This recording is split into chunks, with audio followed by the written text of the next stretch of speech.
Hi everyone, I'm Patch Monkey Colin. Today we're unboxing a new Magic the Gathering set, Shadows over Innistrad. Today's unboxing is Shadows over Innistrad. It's the new Magic the Gathering set. I'm very excited about this. I've been playing Magic the Gathering for 4 years now. And it's always exciting when a new set comes out, especially now as it's going to cause a rotation, which means that old cards are going to get moved out of the standard format and new cards are going to get brought in. And it changes the way that the game plays, which is very exciting when you've been playing it as long as I have. This is the newest set. It's just come out today. It sees us return to the plane of Innistrad, which is very popular with a lot of players. There's a lot of gothic horror themes in there. Traditionally has a very strong limited environment as well, which keeps people interested long into the format. Let's go into what we're going to see. We've got new mechanics coming in, and we've got a return of some old mechanics. So let's start with the old ones before we get into the exciting new stuff. So old things that are coming back are double-faced flip cards, and these are really cool. Traditionally, they're on creatures. So something like a werewolf will flip if your opponent or you don't cast any spells in your turn. And this changes the creature into something entirely different. So kind of like a werewolf from the man to the wolf. And you'll see plenty of those in there. They've even expanded this time, so there's some sorceries and things like that, which they don't traditionally tend to do. There's even a planeswalker if we're lucky enough to open one of those. Another old mechanic that's coming back is Madness. And Madness is an ability on a card that says if you discard this card, you may cast it for its Madness cost. And this enables you to get around things. So sometimes you'll have a cheaper cost for that spell. Sometimes you'll be able to cast something at an instant speed that you wouldn't traditionally be able to, which leads to a lot of great deep gameplay decisions. And that's a really good one to come back in again. We also have some new mechanics. Delirium. Now, Delirium states that if you have 4 or more card types in your graveyard, something happens. That seems quite cool. I mean, Innistrad's always cared about the graveyard, so it's very nice to see that flavour come back again. We also have Investigate.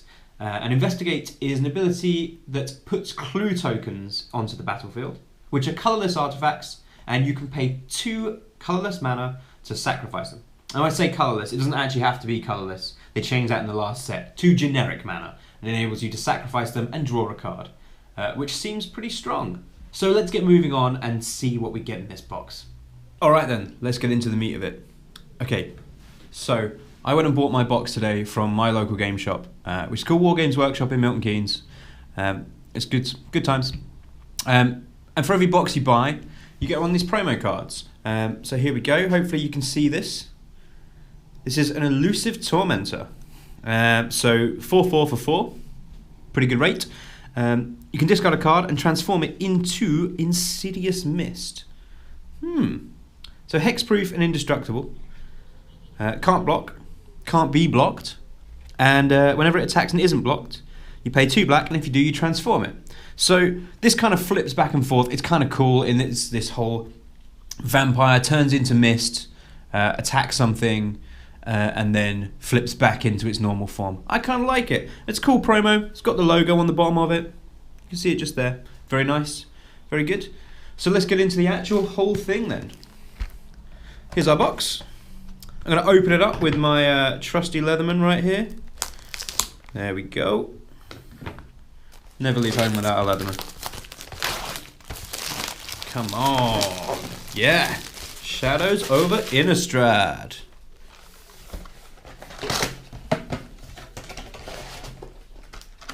Pretty cool pack design as well. Really kind of foily, kind of blue, green, turquoisey foil. Very nice. Anyway, you're not here for that. You're here to see the cards. Let's see what we get into.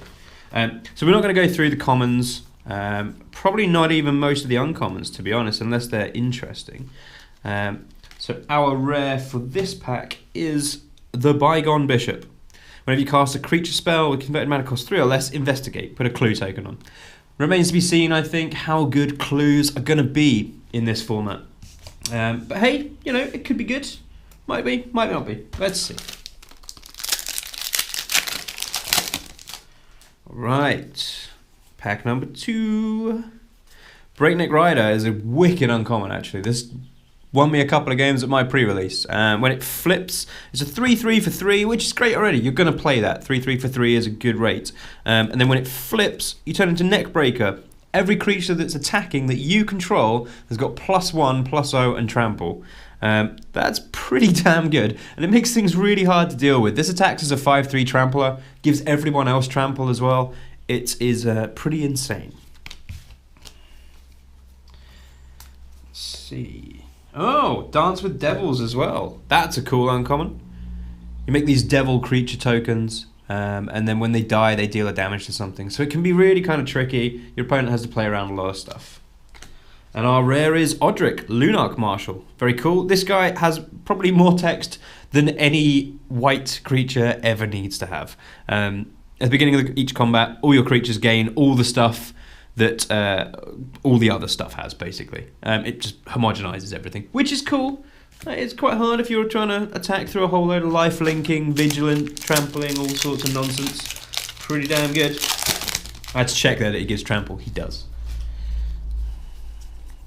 Okay.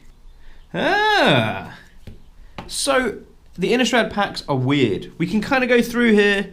We got commons, we got commons, we got commons. Now we're not going to have uncommons normally. Oh wait, mythic. So there is a double face card sheet in the way they manufacture the process. So the double face cards are done on a different sheet, and they can have rares, mythics, etc., etc. And you get a guaranteed double face in each pack. Which means, well, I think it's 1.5-ish. They wanted to kind of up it. It's not 2 and it's not 1, but it's kind of between the two. And this can be regular common, uncommon. It can be mythic. It can be mythic rare. It can be all sorts. It was crazy. So yeah, we got a Startled Awake. And this is a sorcery that's got Transform, which is a flip card. It's very, very weird. So it mills your opponent for 13, and then it flips over, turns into a 1-1 with Skulk, and whenever it deals damage, it flips back over again. Now that seems pretty cool. Topplegeist, I mentioned this earlier, I think if you've got Delirium, this taps a creature your opponent controls at the start of their upkeep, and that is sick. That is ridiculously good. And our rare is Diagraph Colossus. So if you've got a load of zombies in your yard, it comes in really big, and then it makes more zombies. Seems pretty good. Seems kind of what you want to do. Alright, let's get into this some more. Keep going, we don't need that one. Our rare is Harness the Storm. I think some people have been kind of trying to get... They've been thinking about doing this in Modern Storm. I'm not sure whether this works or not. I've played a bit of Storm before, and I'm not super excited about it. So basically, whenever you cast an instant or sorcery, you can cast one with the same name if it's in your graveyard. It seems like this requires a lot of work to get there, you know. I'd like it to be good, but... Okay. Where are we now? Ooh. We've got a foil as well.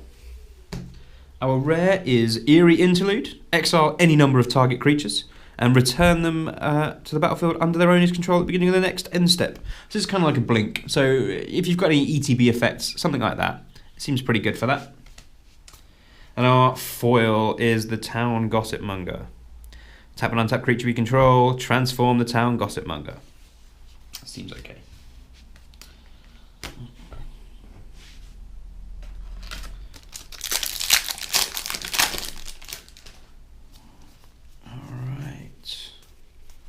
Make a big pile of these so that I can sort them all out later on.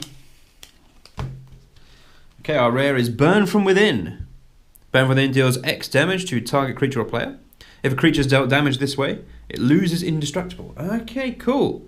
So, this one here can just deal X damage to anything, even if it's indestructible. Nah, get out of here. You're gone. I don't care. I quite like that. Especially with a certain angel floating around in the format, which is going to make things a little tougher to deal with. Alright, so we've seen one mythic so far. It wasn't a very exciting one. Let's see how we go. Okay. Our rare. Oh, there's a flip card in this one as well, and it's foil. Our rare is Scourge Wolf. First strike. Delirium. This is our first example of Delirium. It's got double strike as long as there are 4 or more card types among cards in your graveyard. So if you've got Delirium active, it has double strike. So that's a 2/2 for 2 with first strike. That seems pretty playable. And you can give it double strike. That seems pretty damn good.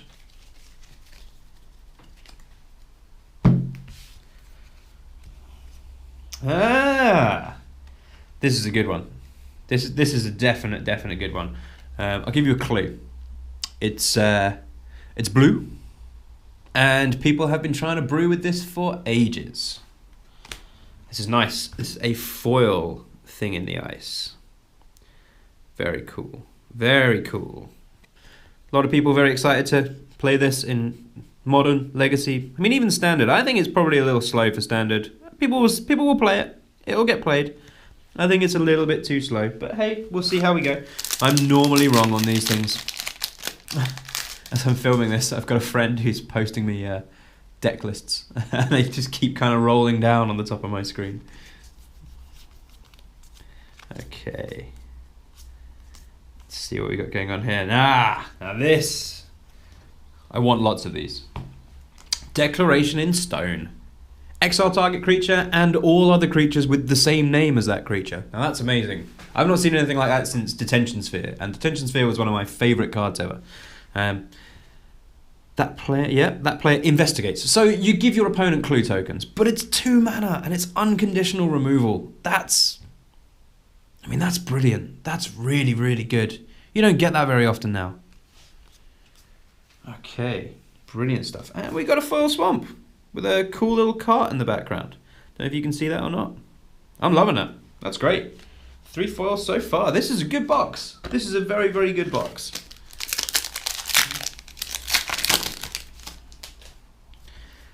Okay. Not rare, but I do love the art on this. This is Macabre Waltz. Fantastic artwork, isn't it?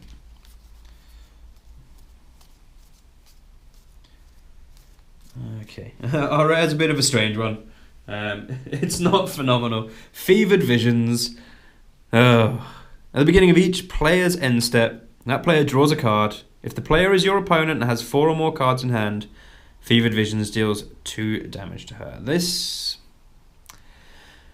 Maybe someone knows something that I don't, but I will not be playing this. And we got a foil Plains as well. Hey, look at that. 2 foil lands in 2 packs. Pretty cool.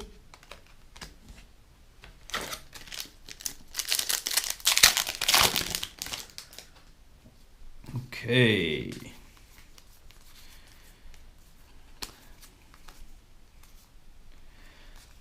We got another foil. Hell yeah. 3 foils and 3 packs. Our rare is Markov Dreadnought. 3 black for a flying 3/3, and you can pay some mana to discard a card and put some counters on him. He's fine, you know, like you're going to play him in limited because flyers are wicked, and being able to turn your dead cards into stuff is cool. I don't think he's there for standard, but let's see. And our foil, Watcher in the Web. Pretty cool. I just like foil cards regardless.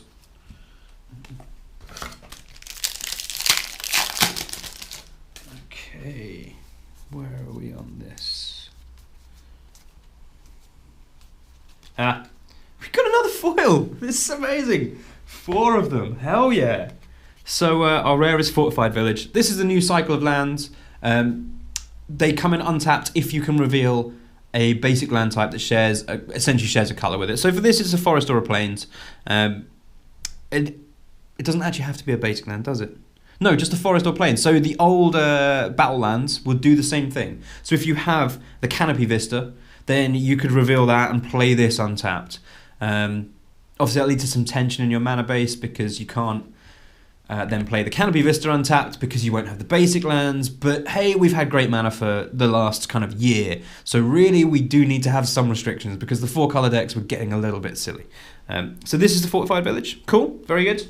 And our rare, oh, this is a cool one. I like this. Incorrigible Youths.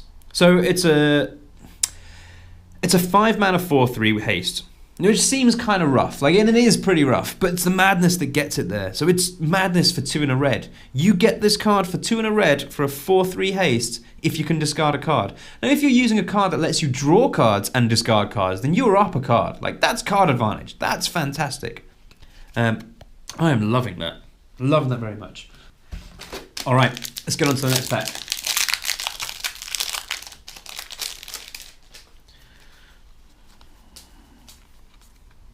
You've got to be so careful in these when you go through and get the old flip cards, just in case, like before, we get a mythic in our flip slot. That's pretty damn good. Okay, we got another land. We got another foil. This is crazy. This is like 5 packs in a row now. 5 packs with another foil. Fantastic. So this is the same sort of land as last time, except this is for red and black. It's if you control a swamp or mountain. I always love having lands. I will always get playsets of every land that comes out in each set because, hey, you know, invest in real estate. You know, it's always going to do you well. And our foil, again, is Angelic Purge. Not particularly super playable, but hey, you know, again, we like shiny things. Shiny things are good. Shiny things are good. I look really tired today as well. Very, very tired. God knows why. Right. Where are we on here then? This is a flip card which is kind of calls back to Delver of Secrets. It's not Delver of Secrets. It's definitely not Delver of Secrets. I've played enough Delver to know that it's not Delver. Okay, we got another land for our rare. Still cool. This is the blue-white land. Port Town. Again, all these are always playable. Mana is always playable in the format that it's released in. We want to be cracking those mythics though. I mean, we've had some foils, but we've had some rubbish mythics. Come on, we can do better than that. We can do better than that, can't we? Well, no. We do have another foil though, so that's, you know, 6 or so. This is crazy. I mean, is there foils in each pack? Have I missed something? Welcome to the fold. This is like a control magic, which is kind of cool, and you've got a madness cost as well. So this lets you get control of a creature with power 2 or less. Is it power 2? No, it's toughness 2, sorry. Okay, toughness 2 or less. And if you can madness it, you can turn that into an X cost. So you can get something bigger if you can get the madness to work. Cool. We got a foil. It's Forsaken Sanctuary, which is, you know, it's not going to see some play. Let's be honest. Let's be honest. Unless there's like a white-black deck that needs every land to be white and black, it ain't seeing any play. But it is shiny, and we like shiny things. Okay, come on, we gotta hit some big time stuff. Gotta hit some big time stuff. This is not some big time stuff. Oh well. Another copy of Fevered Visions. Hey, what can you do? You gotta have a bulk rare folder somewhere, haven't you? Okay. Ugh. Oh, this is not good. Drogskull Cavalry. 7 mana for a 4/4 flyer that gains you life when spirits come in, and you can make spirit creatures with it. I think that's a bit of a bust. Far too overcosted. Far too overcosted. Watch me eat my words. Someone will find a way of playing it, but I still think that's way overcosted.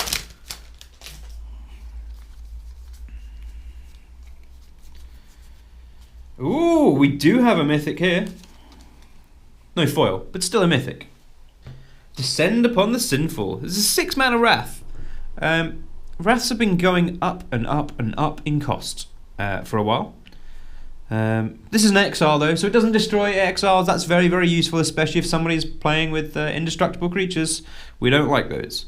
And if you've got Delirium, you get a 4/4 Angel as well. So that's pretty damn good. You know, like, kill everything, get a 4/4. Happy days. We got a Jace emblem as well. We don't have a Jace. Who'd want a Jace when you can have the emblem? You know? Yeah. I think we'd like the Jace instead, wouldn't we? Okay. Here we go.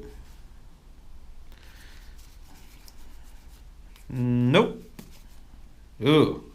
Well, we got another rare, and we got a foil rare as well. That's cool.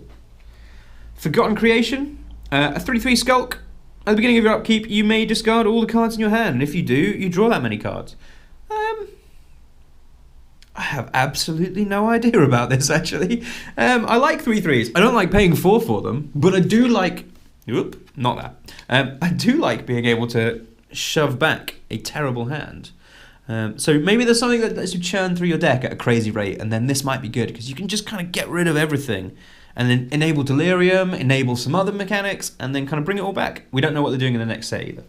And our foil rare, we have a Foreboding Ruins.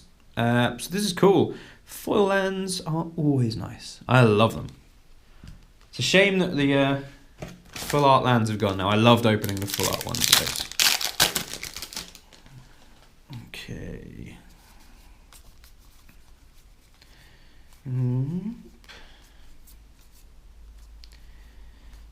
Oh, well, we've got another one. So maybe I'll have to find a way of using it. So we got another Forgotten Creation. Fair enough. No Planeswalkers yet. Nothing super cool. That foil thing in the ice though, that's pretty damn good. Like, we're not doing too badly. We're not doing too badly at all. Okay, we got a different one now. I do not know this card. This is Altered Ego. X2 green blue. Altered Ego can't be countered. You may have it enter as the battlefield as a copy of any creature on the battlefield, except it enters with... right, okay. So it's a 4-mana clone with basically a kicker for X. And it comes in with X counters on it. So you can make your thing like 1 bigger than someone else's, or 2 bigger, if you really want to go bigger. I don't know. Let's see. I don't really brew with cards like that. I like things that have just got an obnoxiously good rate for what they are. But someone will find some cool way of using it. I definitely think so. Alright, here we've got a cool kind of burn spell. Avacyn's Judgment. 1 in the red, which deals 2 damage, I believe. Yep, 2 damage among any number of creatures or players. And if you can Madness it, then it turns into an X spell.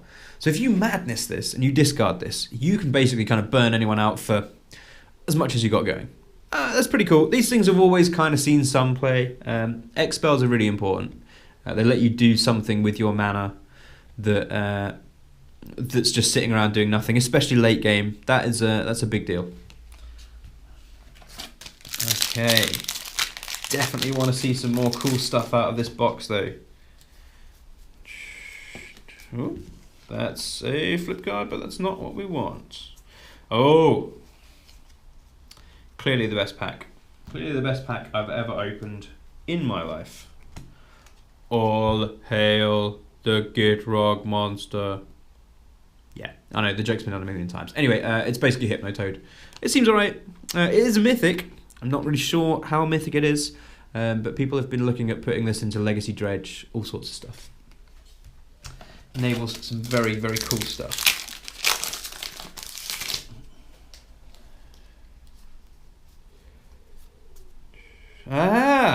We've been after one of these.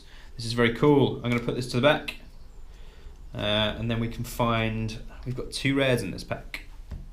Number 1, Westvale Abbey. This is one of the chase cards in the set, so people have kind of gone crazy brewing with this over the last week. It's a land that taps for colourless, very dull, very boring. You can pay a life and 5 mana and put a 1/1 creature into play. Very dull, very boring. However, the bottom one, 5 mana, sacrifice 5 creatures. You've got to have 5 creatures. Transform Westvale Abbey and then untap it. And it transforms into Orbandal the Profane Prince, which just happens to be a 9/7 flying lifelink indestructible haste creature. That seems pretty good. Like, I'll take that for my money. Thank you very much. Yeah, this seems pretty cool. I think a lot of people are playing with this, especially because the opportunity cost of putting just a colourless land into your deck is minimal, you know?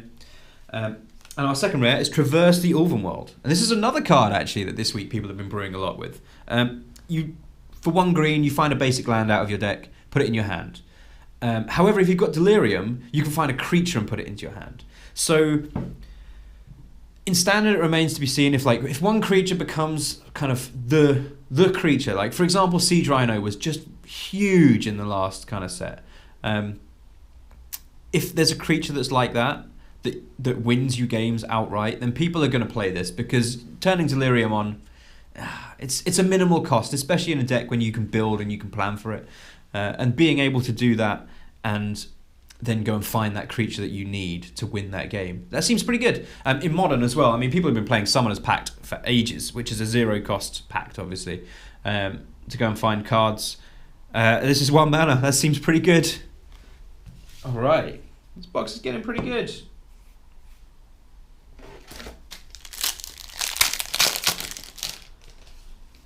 Okay. Not a super exciting rare, but definitely one that blew me out at a pre-release. It's Slayer's Plate. It seems pretty dull. It's a 3 mana, 3 equip cost. Equip creature gets +4/+2. Whenever it dies, you put a 1/1 white. Yeah, just white spirit. So it's a flyer. That's pretty cool. But +4/+2 is huge. That's crazy. Like, if you can't deal with it and you've got no removal, like most of my pools always are, cheers Wizards, then yeah, it's just going to keep beating you, and you just keep getting battered down. Not standard. Definitely not going to see playing standard, I don't think. But hey, in Limited, that was seriously good. I had problems. Serious problems there. Ah! This is a card people are calling Rob. Basically, in Modern and Legacy, etc., there's an old card called Dark Confidant, which was made in the likeness of... Oh my god, why can't I remember his name?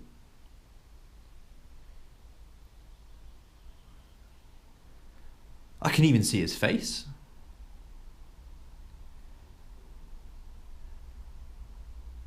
Stand by.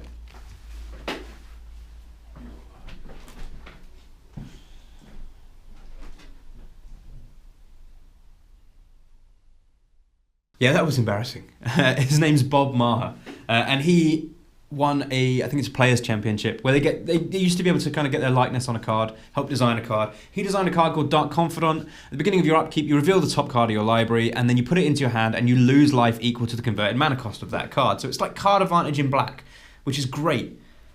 Here, we've got Sin Prodder, and people are calling this Rob because it's the red Bob. That seems pretty cool. So 2 in a red, except from this time, you reveal the top card. Your opponent gets to choose whether you get it or not. If you get it, nothing bad happens to them. If you put it in your graveyard and they've chosen that, they take damage equal to the CMC of that card. Traditionally, these effects have not been that great. They call them Punisher effects. Your opponent is always going to choose the thing that's best for him. But this comes attached to a 3/2 Menace body. So, I mean, if you're playing red, you might just play it for the body. The effect is pretty damn good. Okay. That's cool. We can do some more of you, Rob. Let's have some more. Okay. Ooh. If I've never heard of a card and it's rare, it's probably not that great, but let's see. Corrupted Graphstone. It's 2 mana for an artifact that enters tapped, and then you can, oh god, choose a colour of a card in your graveyard, add 1 mana of that colour to your mana pool. But it enters tapped. So it's like a 2 mana artifact that then doesn't tap for mana the turn you play. Oh, I don't want to get involved with that. That seems rubbish. Okay, getting towards the end of this box now. This is not good. We need some cool stuff. Okay, more lands. We need lands. We always need lands. This is Game Trail. This is the red-green one. Happy days. We've done these.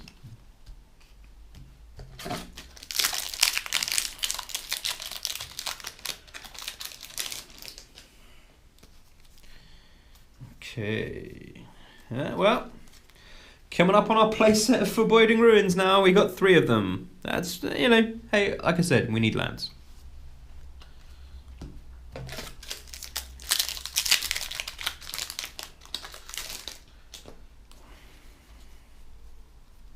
Ah, happy days. Yeah.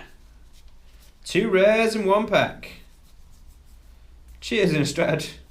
We love you too. So, number 1, we got a Prized Amalgam. This seems pretty cool. This is a really, really good zombie enabler.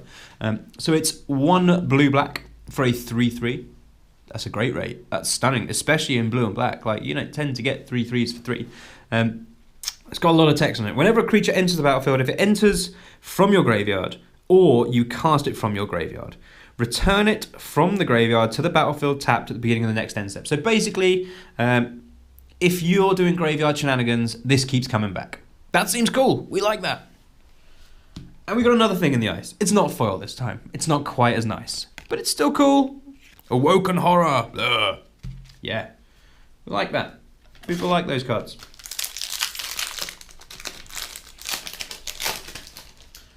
Still no Planeswalkers. Sad times, you know? Again, no Planeswalker. Alright, though. We do have a Geralf's Masterpiece. And this is 3 blue for a 7/7. Which seems bloody amazing for a flying 7/7 in blue. But it does get -1/-1 for each card in your hand. So I think you'd be at odds. Blue has this thing where they love cards. They want to draw loads of cards. They want to do loads of stuff with the cards. And the more cards that you've got, the worse this creature gets. It does let you discard some cards to return it to the battlefield. I don't know whether it's going to work in a traditional blue strategy, but that's not to say that there can't be any cool new ones.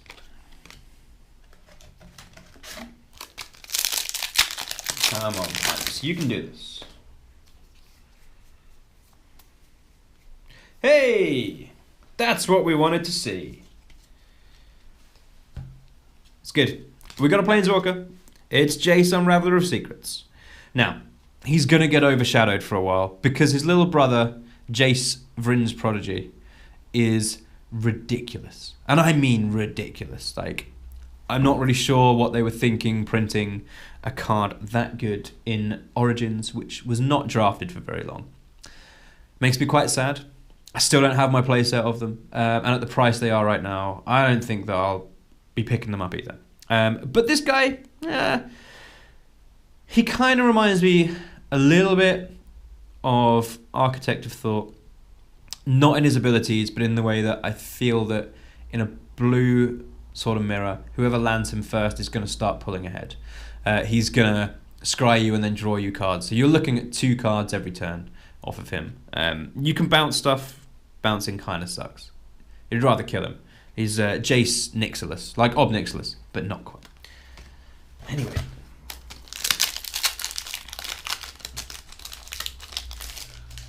All right. Okay. Yeah. Another interesting one. So this has been discussed at length. This is Cryptolith Rite. And this is an enchantment that enables all your creatures to tap for mana.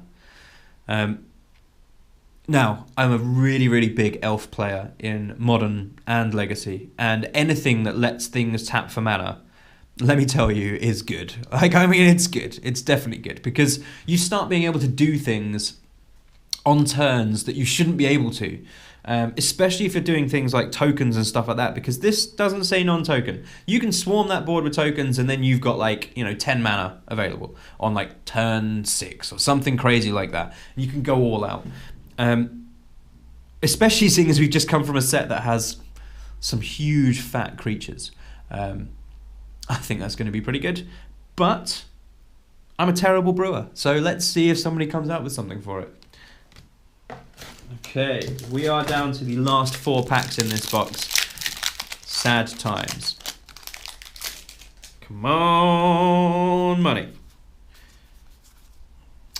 Definitely not money. That's what I get, isn't it? A Scourge Wolf again. So the 2/2 with first strike. I quite like this card. I love red as well.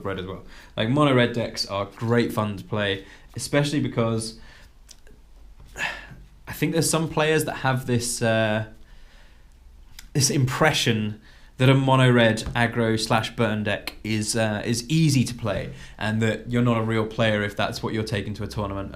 Well, do you know what? It does really well, and it wins really well, and there are some great kind of combat situations and like a tension between using your spells and your creatures to their best ability. I love it. I love playing them. Some people really hate it, but each to their own.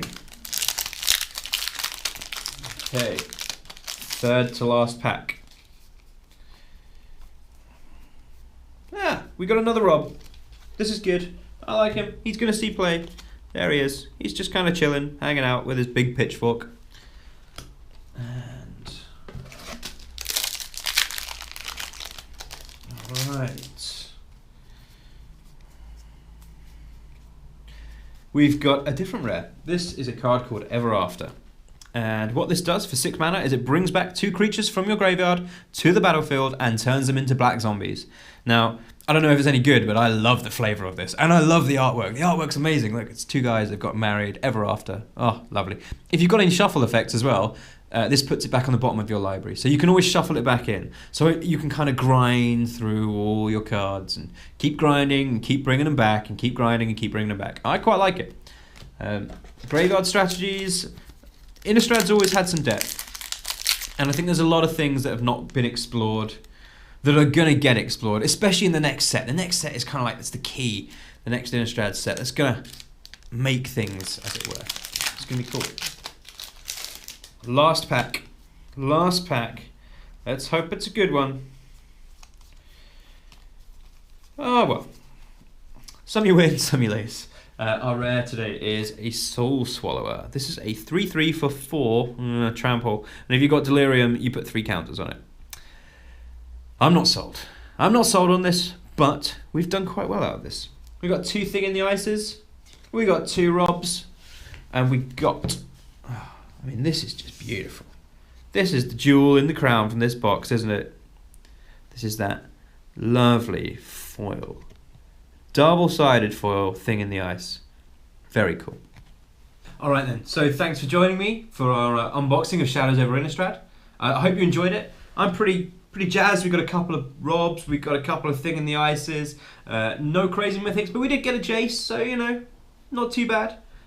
Join me again. I've got another box that I'm going to open, and I'll put that video up the day after whenever this one goes out. Alright, so see you next time. Thanks for watching.